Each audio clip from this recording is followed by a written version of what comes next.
জবাব অতিরিক্ত বিদ্যুৎ বিল অবিলম্বে প্রত্যাহার করতে হবে। অতিরিক্ত বিদ্যুৎ বিল অবিলম্বে প্রত্যাহার করতে হবে। অতিরিক্ত বিদ্যুৎ বিল অবিলম্বে প্রত্যাহার করতে হবে। অতিরিক্ত বিদ্যুৎ বিল মানছি না, মানব না।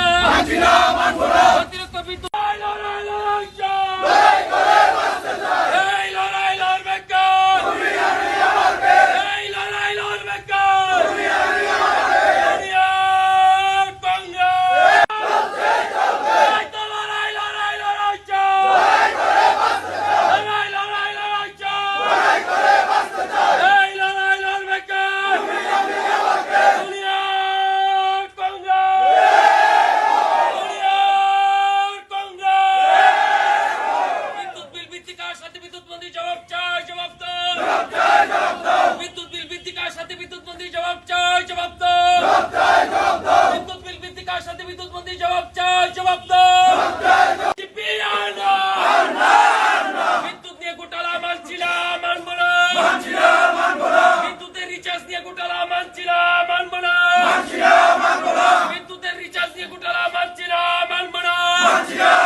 করলেন। জানেন, এই সরকার জনবিরোধী সরকার প্রথমে বিদ্যুৎ বিল সেখানে বৃদ্ধি করেছে। যখন বিদ্যুৎ বিল বৃদ্ধি করা হয়েছিল তখনই আমরা ত্রিপুরা প্রদেশ কংগ্রেসের নেতৃত্বে সারা রাজ্যে আমরা তার বিরুদ্ধে তীব্র প্রতিবাদ করেছি। আমরা বলেছি যে বিদ্যুৎ মাশুল সেখানে প্রত্যাহার করা হোক। আমাদের কোনো বক্তব্য সেখানে শোনা হয়নি। রাজ্য সরকার আমাদের বক্তব্য শুনে বিদ্যুৎ বিল প্রত্যাহার করার জন্য কোনো সিদ্ধান্ত নেয়নি।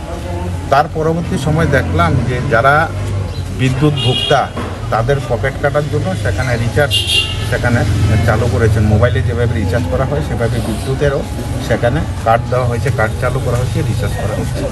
গত কিছুদিন ধরে দেখলাম যে সেই রিচার্জ কার্ড নিয়েও সেখানে রাজ্যের মানুষের সাথে বিদ্যুৎ ভোক্তাদের সাথে সেখানে চরম প্রতারণা সেখানে চলছে। আপনারা যারা সংবাদ মাধ্যমে আছেন, সংবাদ মাধ্যমের প্রতিনিধি হিসেবে আপনারাও তার সেখানে ভুক্তভোগী সাধারণ মানুষ সামাজিক মাধ্যমে তার প্রতিক্রিয়া সেখানে ব্যক্ত করছেন যে কেউ 1000 টাকার সেখানে কার্ড কিনে রিচার্জ করছেন, সমপরিমাণে সেখানে সেই টাকার অনুমানে সেখানে তাকে বিদ্যুৎ না দিয়ে দেখা যাচ্ছে সেখানে 100 টাকা সেখানে বিদ্যুৎ পাচ্ছেন আর 900 টাকাই সেখানে সার্ভিস করা হচ্ছে। এই সমস্ত ঘটনা নিয়ে সারা রাজ্যের যারা বিদ্যুৎ ভোক্তা রয়েছে তাদের মধ্যে একটা চরম আতঙ্ক এবং হতাশা এবং ক্ষোভ সেখানে তৈরি হচ্ছে। সেই কারণে আজকে উদয়পুর জেলা কংগ্রেসের তরফ থেকে আমরা এই মহকুমা বিদ্যুৎ দপ্তরের সামনে আমরা এসেছি। আমরা আজকে এখানে কোনো প্রতিনিধিমূলক ডেপুটেশনের কোনো ব্যাপার নেই। আমরা প্রতীকী সেখানে আমরা প্রতিবাদ করছি, ধর্ণা দিচ্ছি। আমরা আমাদের এই বিক্ষোভ ধর্ণার মাধ্যমে আমরা রাজ্য সরকারের কাছে আমরা দাবি করতে চাই যে সমস্ত বিদ্যুৎ গ্রাহকদের সাথে প্রতারণা করা হয়েছে, রিচার্জ কার্ডের নামে সেখানে অতিরিক্ত চার্জ কাটা হয়েছে, সমপরিমাণে টাকার পরিমাণে যারা বিদ্যুৎ পায়নি তাদেরকে সেই টাকার পরিমাণে সেখানে বিদ্যুৎ সেখানে তাদের ব্যবস্থা করতে হবে। না হলে আগামী দিন উদয়পুর জেলা কংগ্রেস আমরা আরও বৃহত্তর আন্দোলনে সেখানে সংগঠিত করতে সেখানে বাধ্য হব। মশলা হাতে নয় চামচে তুলুন। লংতরাই গুঁড়ো মশলার প্রতিটি 250 গ্রাম প্যাকেটের সাথে 1টি চামচ ফ্রি। লংতরাই গুঁড়ো মশলা, রান্নায় তোমাকে চাই।